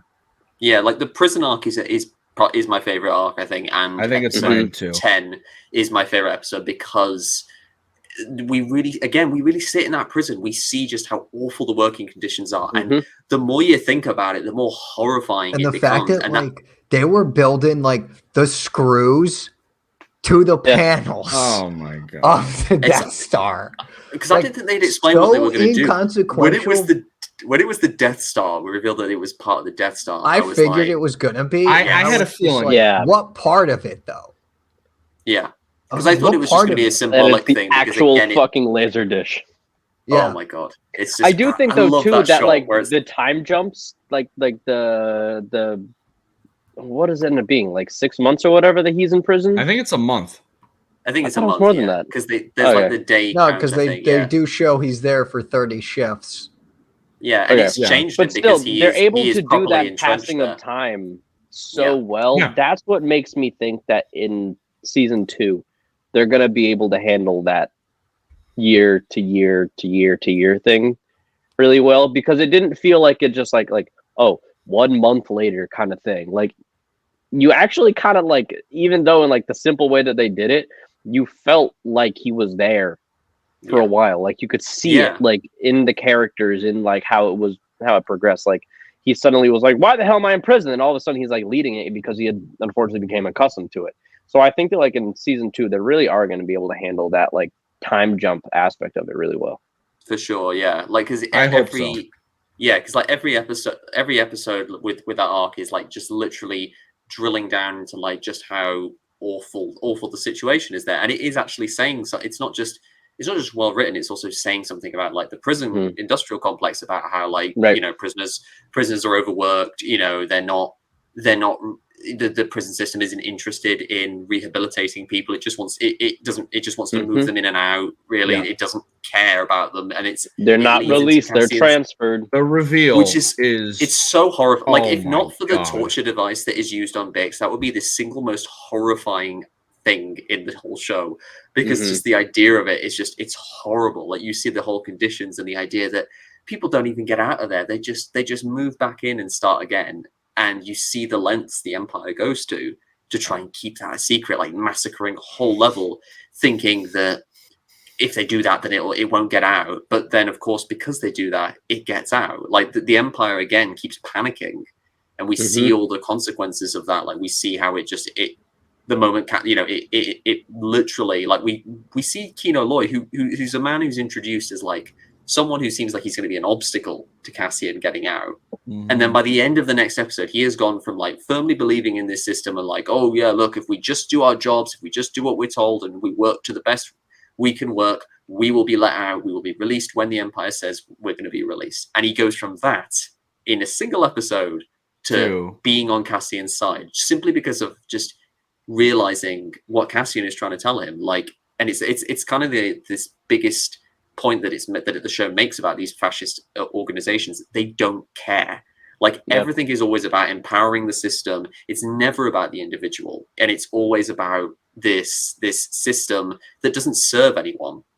It's all about, like, they don't care about the people dissenting, because they think, oh look, we are comfortable, we are secure in our position, so we don't need to worry about that. And then we see over and over again in this show that the rebels are able to like take advantage of that, and it's something that it's building on like a years old idea in Star Wars of like, we see the rebels like disguise themselves as stormtroopers or like break into Imperial facilities, and it all seems to make the Empire look a bit stupid. But like, we see a thematic and like even like political, like metaphorical like way of seeing this, of like, power. It goes back to the whole idea of power doesn't panic, and like we see that the Empire isn't really as stable as it thinks it is. It goes back to Cassian's line in episode 3: is the one way to get into the Empire is to act like you belong.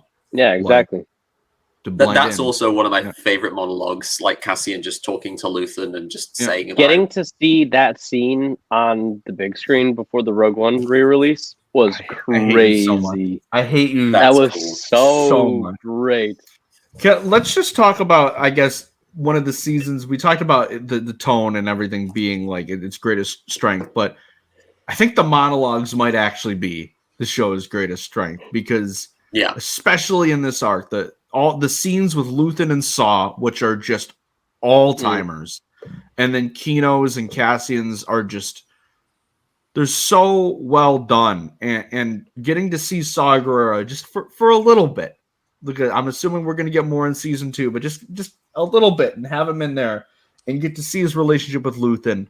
And that first scene where he's just going over all the different like sects of the rebellion worked so well. And then just lost. I love him so much.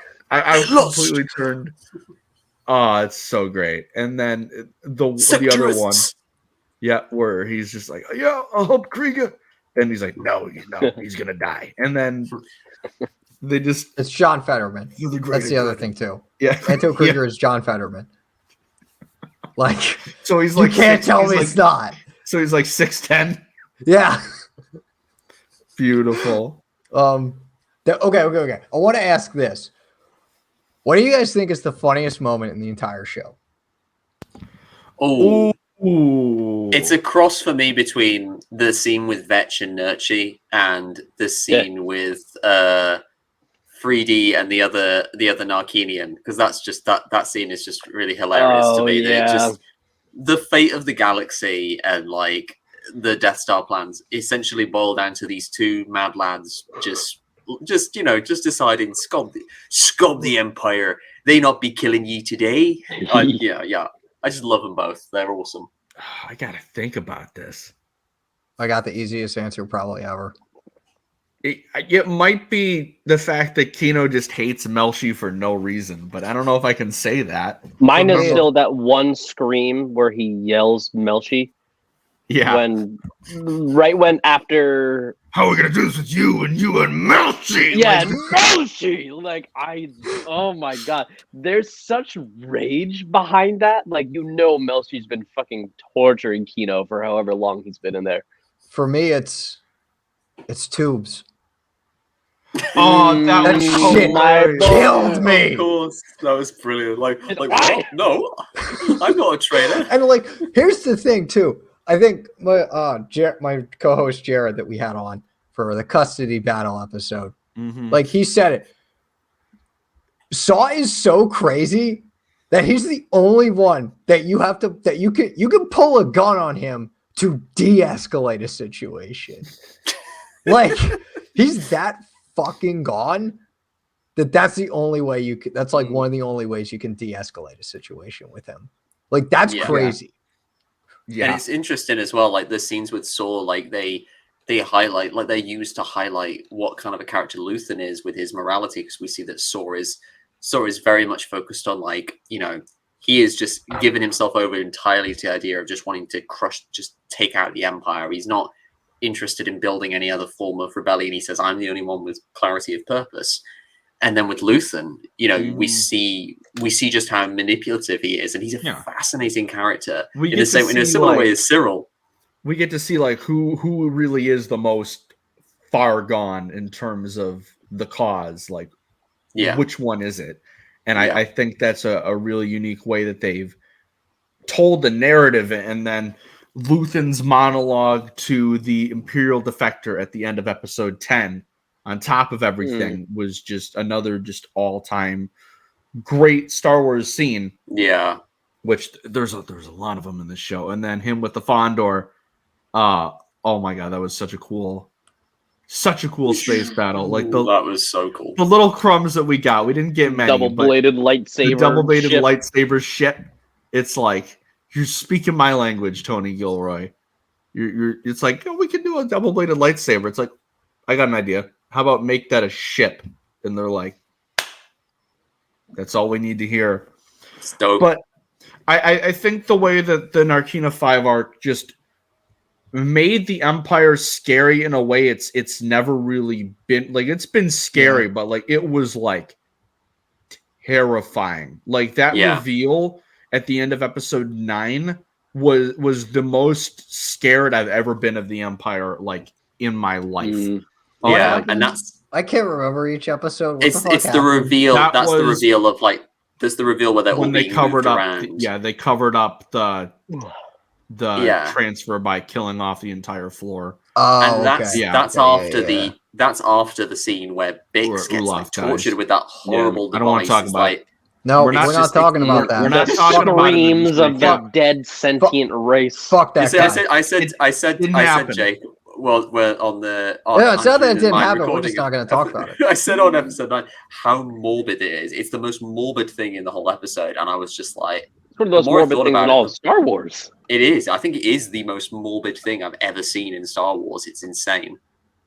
But yeah, like, and then the way that they did that while also being a homage to Leia's torture scene in A New Hope, but like 8 times worse. Well, with the shot with the door going down was the recreation, and then the transition from the screams into like the drill. It's just and then just Adria Arjona's like, just seeing the look on her face was like all you needed to know, and it could have sold it more than hearing any scream that we might have heard. It's like when Han is tortured, like in Empire. It's like not showing it, like not hearing what it is, makes it more horrifying because now your imagination has to fill in what kind of noise it must be, and it's just the thoughts that go through your head are going to just be horrifying.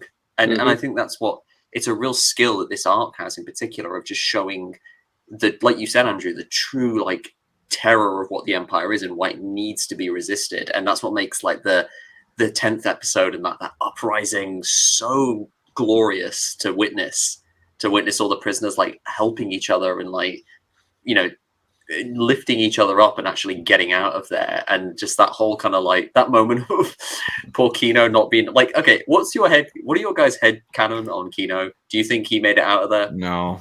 Tony said he lived, so did he? Oh yeah, he had that whole interview where he was like, did he die? I didn't show him die. How do you know he's dead?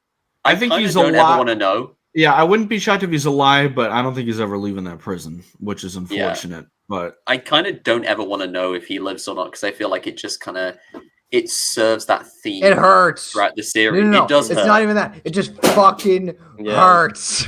Can't swim. It's just like. And could you imagine though if he was like, "Well, it's better to drown than go back in there and just." But it serves that theme of like characters sacrificing themselves for something bigger than themselves, and this idea of like, oh, I burn my life. I can't watch that scene anymore. For a sunrise, I watch it all the time whenever I want to cry. Yeah, but like we see that like not just in Luthen's monologue, but like characters like Nemik and Kino Loy, and then we get like. Well, I mean, we don't know. Kind of get Luthen's because like, what if he sees Yavin at some point? Like that would be. I feel like if Luthen sees or hears about the results of Yavin 4, he's gonna be like, yes. Because like but like the thing with Luthen, like we get that whole speech, but then we also kind of see how it's easy to lose sight of what you're doing because he's, you know, he's his whole like kind of the thing that makes him morally ambiguous is that he's using the tools of his enemies to fight them, and he is getting results to a degree. Like he does pull off the Aldani heist, but he also has consequences because he's not bringing people together. He's just keeping all these people at a distance and just manipulating them all. And it kind of is just like what the Empire does. And it will only get you so far. And it's only in the final arc when he sees the true power of like the community of Ferrix that he's maybe starts to have a change of heart. Starts flipping. Yeah, 100%. Yeah. Because like the show actually shows you that like, you've got to have like some characters, some people you need to remember who you're burning your life for at the end of the day. Like it's all very well and good to have it just like off in the distance, but then if it's not individuals, if it's not people you care about, then it's very easy to lose sight of what you're doing. And when he sees that at the end, I think that's going to be huge for his character moving forward because he's actually going to need like some reason to keep fighting, some reason to keep going, and he sees that the people of Ferrix have that, but what does he have? Yeah. And we see that with Cassian, like when Cassian drops off, like literally saves Bix, you know, gets Brasso and all the other Ferrix people he knows on that ship, and he doesn't go with them because he accepts that he is now going to be part of this rebellion. He is going to burn his life for this rebellion, but he has people who he knows will now see this sunrise, and that's why I hope none of these people die because I feel like they need to live to see the sunrise that Cassian is burning himself for. Well, Jake, I asked the rest of the people this question last episode, but like, do you think we're gonna see everyone on that ship again, or do you think that's it? Because I think for the vast majority of the season, no, and I think the end, whether it be the last scene or the post-credit scene of the end of the show, like Don just said, we're gonna get to see them see that sunrise, whether it be set after Return of the Jedi, whether it be after the first Death Star is destroyed and they find out that Cassian died. I don't fucking know. Either one would really work. But I don't think we're going to see them again until they're able to see what Cassian did for them. There was actually an episode. I don't know about tweet. That, but I wouldn't be shocked if we don't see them reunite with Cassian ever again. Because I think he said climb, and that's the cursed word in this show. And two, it's just like it would be just Star Wars, very much a Star Wars thing of like, oh, I'll catch up to you. And then he joins off the rebellion and never sees them again, which is just tragic. But I hope I'm wrong. But I do that like reminds your me of idea. like a tweet. That reminds me of like a tweet that because I was listening to Space Waffles like earlier today, and like Maggie Lovett mentioned a tweet about like, you know, he basically will not be able to be part of, like, he gets turned to ash, Cassian, but he doesn't get to be part of the brick wall on Ferrix, and it's like right in the feels. That has been living rent free in my head the whole day now. No. See, I just can't deal with not seeing Bix for a whole season, so I'm gonna need Jake to be wrong. Well, she is supposed to be back for series 2, like already. Adria Jonah. I have a brand to build here. Could you imagine if we get a shot where like Brasso or something is in one of those like little like space claw grabbers like we see in Guardians of the Galaxy, and he goes to the debris on Scarif and just takes some dust out of space after Scarif has been destroyed, and they're just like do a little brick for Cassian. Uses it to make a brick. Yeah. No, that would. I would be shocked, but there's no bricks in Star Wars, so how is that going to happen? You're right. How the fuck is he going to do that? I don't know. But that scene with the brick buildings, or like not brick, I don't know. I don't know what it is. Apparently, it's not Star Wars, but that scene with Brasso is just just him with the brick hitting the stormtroopers is one of my favorite. It's the most homey shit I've ever seen. I love that, man. It is so beautiful. Awesome. And also, what do y'all like better? Fuck the Empire or fight the Empire? I think I like fuck the Empire, but I don't think it would have worked. I agree. I like fuck the Empire. I wish they had said it, but like not in that context. In a different because like it would have. No one would have talked about the speech. It just would have been about it just would have been about fuck the Empire. We got the F word in Star Wars. I think like I'm glad we got shit. I'm glad little. I love how that was said so casually by Moss. Yeah. Well, Linus Moss, that guy. I think the fact that like it's very clear looking back at the scene that Fiona Shaw is saying "fuck the Empire." But you totally. It kind of takes me out of the scene a bit, but like I think I agree with you. Like because like you can see it. Like that one little bit. Watch that scene again. Yeah, that one little bit. If it was just like Cassian, like, "Oh fuck the Empire," I would have been like, "Hell yeah!" But like if it was just chanting "fuck the Empire," you're right. It would have been too much of a distraction. Yeah. So like Disney, you would have like had like Disney like with like sniper eyes all on like, everyone like, what did you just say? But I am on the fence of hashtag release the fuck cut because like I want to at least hear how it sounds. Yeah. I just want to see what it's like. Now, I just imagined a worse scenario where they release it, but it's beeped. I would hate that. Oh no! The Empire. I've been like, no, put fight back in. We were this close. Yeah, it's like fight the Empire. Which is I'll take that instead. But it still works really well with the scene. Is the thing like that Marva speech is again just phenomenal. It's so good. And like the fact that we get to see Brasso beat the shit out of Imperials with the ashes of Marva Andor, it's like it's what she would have wanted. But then I'm so proud. The same thing that happened with the Aldani heist, where they kept cutting back and forth between the heist and the ritual with the villagers, happened here, where we're seeing Marva's speech and we're cutting back to Bix, Cassian, Dedra, Cyril, Vel, Cinta, Luthen, and we're seeing how it's impacting all of them, and we get to see like how things change for each of them. Like we see Dedra get almost trampled on, and then Cyril saves her. Dude, I'm not even kidding you. Like we all knew that like she was going to be in season 2. I completely forgot in that moment. I was like, oh my god! I totally thought they were going to trample her to death. Dude, I thought she was going to get like strung up French Revolution style. But again, like that's the whole thing, because we see Dedra like just like really like despite all of her intelligence, she just misses the lesson that Cassian expounded at the start, is that the Empire doesn't care about her. She can be as smart and efficient as she wants, and she is, and she does.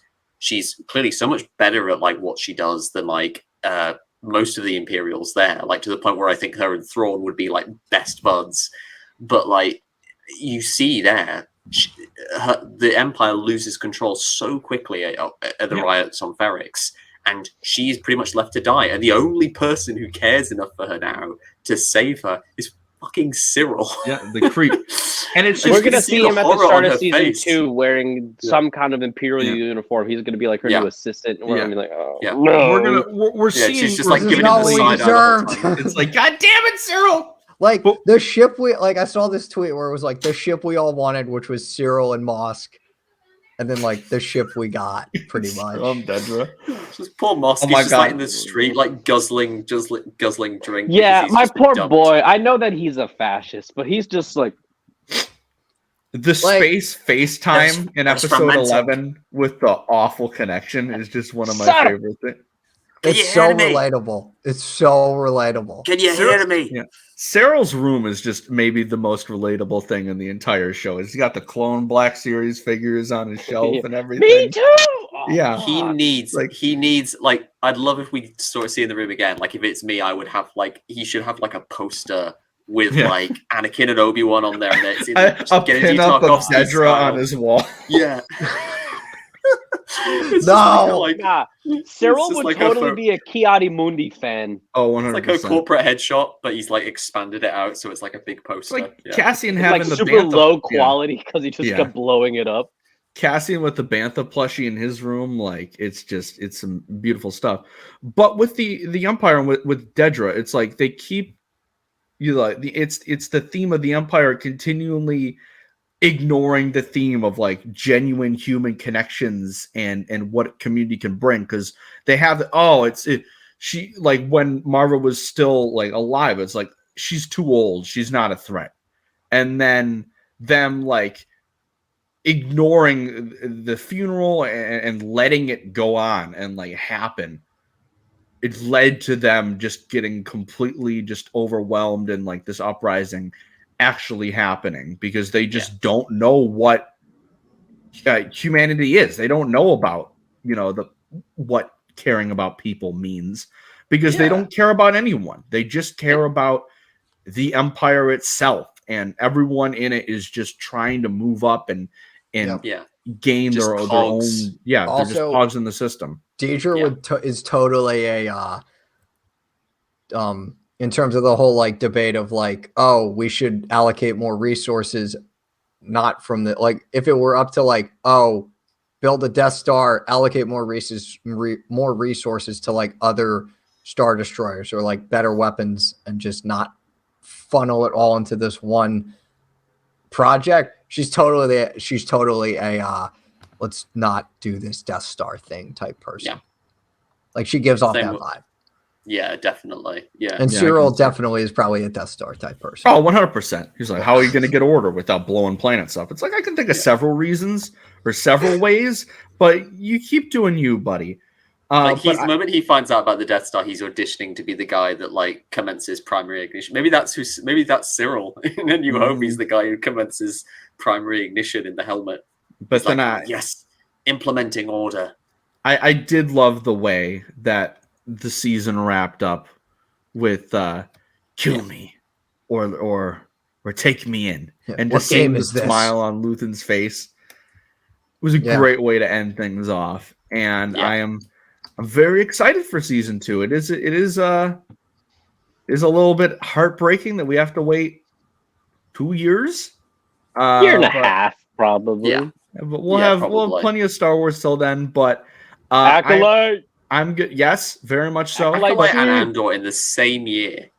That's insane. The same way that like we're freaking out over these like set pics of the Acolyte, I'm gonna be eating up all the crumbs of like Andor season 2 production until it happens, because I'm so excited. And I need more Acolyte leaked pics. I don't know why I'm so starving for them, because usually I don't really fuck with leaked pics, but for some reason, like seeing Jedi again is like, I know we're just talking about how like Andor is great because it doesn't have Jedi, but like I'm a whore for Jedi. I'm a whore for Jedi in the Force, man.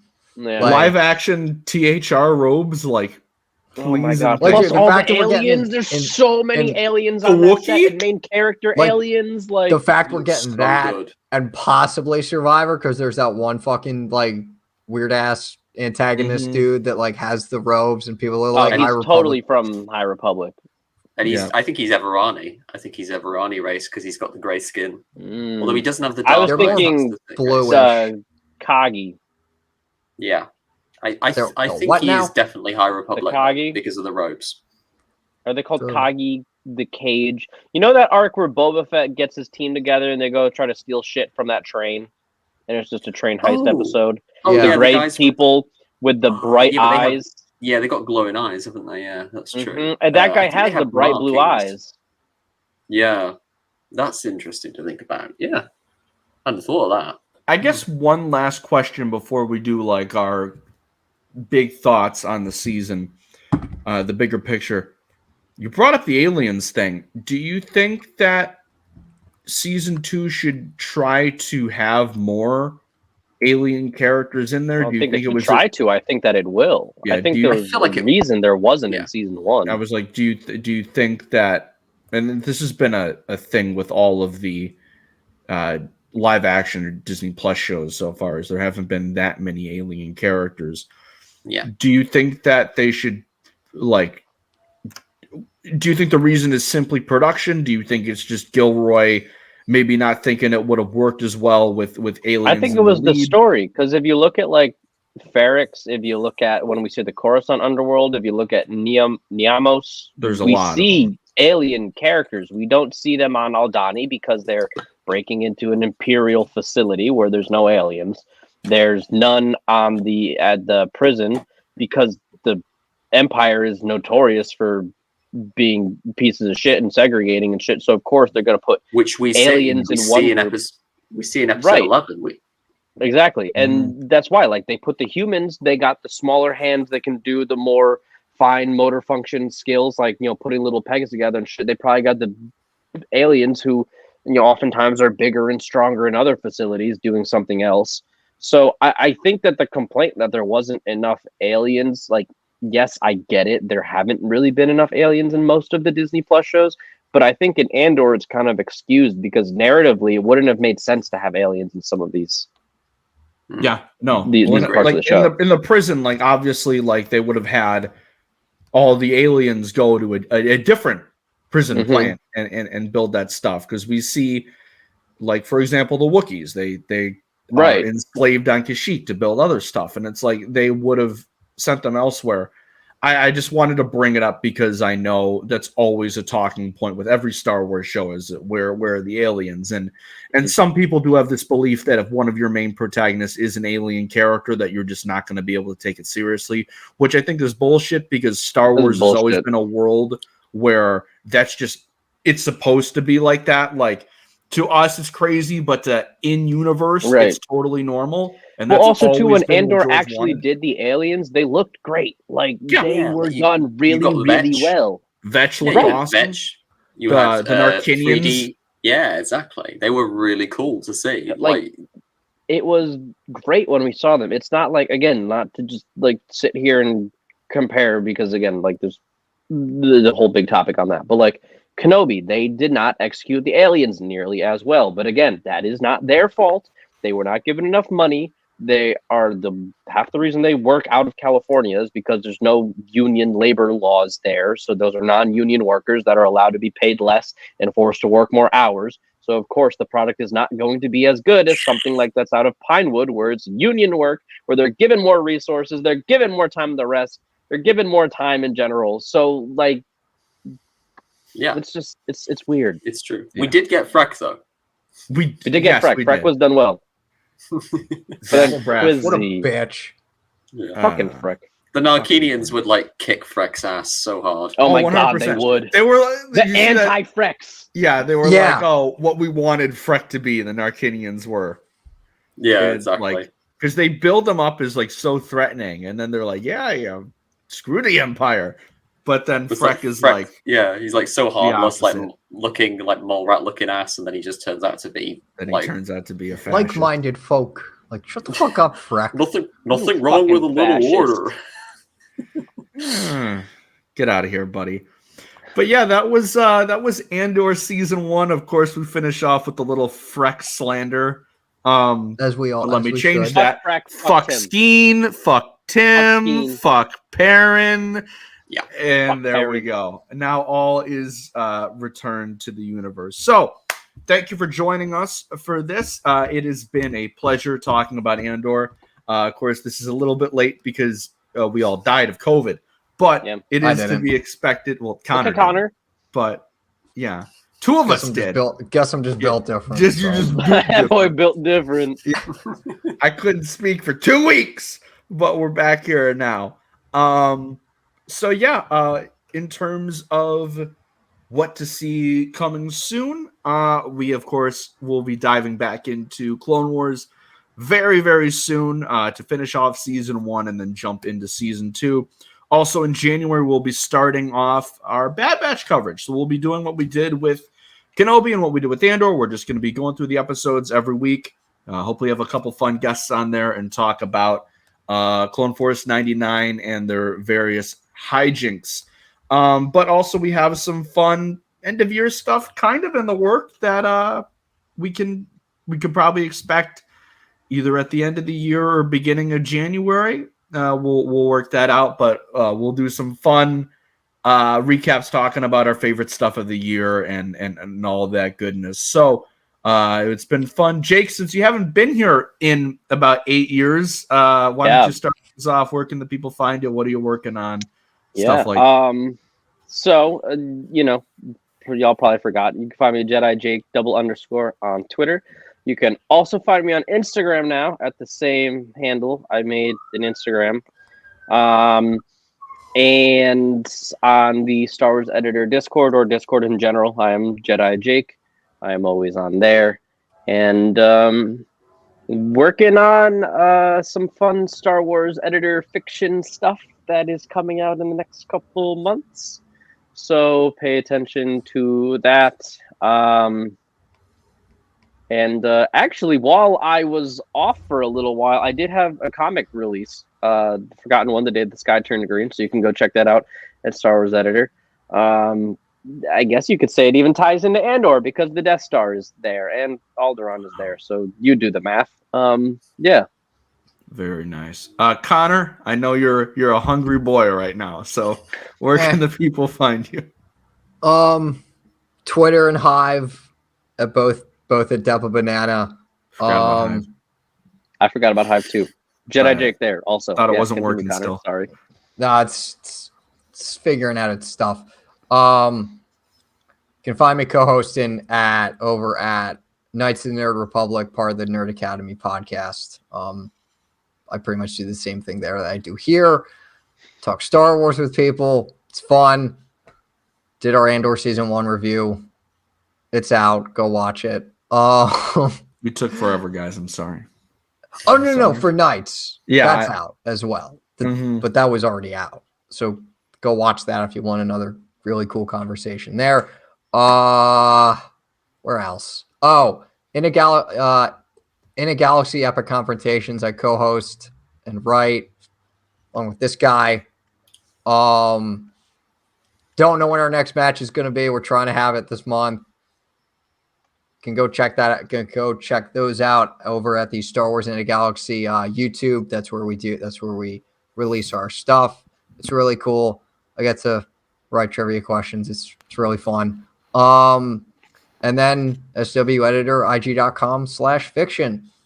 I don't have anything out right now. I do have a few stories in development. One I can talk about is the Hidden Kyber. It's a story set shortly after the events of Jedi Fallen Order, and it features Seer Junda and Cal Kestis, and it comes out late January. So sweet. All right, Don, how about you? Okay, so you can find me on Twitter at Donovan Mead for however long Twitter stays up. You can also find me on Hive at you can also find me on Hive at Donovan McComish. Join Hive; it's fun. It's a nice safe spot right now. They're working some stuff out, but I'm they'll get there. I believe it is back up as of like 2 days ago. It is back up and functioning quite well. So I'm optimistic about its future. You can find me on Instagram at Donovan_McComish. As Conor said, Star Wars in the Galaxy trivia, epic confrontations. I joined the writing team a few months ago. Been writing questions for the last couple of matches. We're just waiting to see when the next one will come out. You can also find me on sweditor.ig.com as part of the writing team. I released a story back in May, Scars of War, which takes really place. fucking good. It was really Thanks, fucking dude. good. Which this guy Jake, Jake did the artwork for, which was awesome. And it's a story that follows a clone trooper and a Jedi in the wake of Order 66. So if that's your bag, then check it out. Yeah, I had a lot of fun writing it. Perfect. As for me, you can follow me Twitter, Instagram, and TikTok at Starlight Andrew. You can follow the podcast on Twitter at For the Repub Pod and on Instagram and TikTok at For the Republic Pod. You can also subscribe to our YouTube channel, For the Republic Podcast. Get us the subscriber count up so we can do some fun live stream stuff on there as well. But we will be doing some stuff on Twitch fairly soon. Just help us out there so you can watch us in glorious video form. We got some fun stuff planned. Like I said, I got some stuff I'm working on myself, just trying to get back into the swing of things after dealing with COVID, but we're getting there. COVID's a bitch. Wear a mask. It's terrible. So to everyone, if we don't see you before then, have a happy holidays, have a Merry Christmas. Hope you're doing well. And until next time, may the Force be with you always.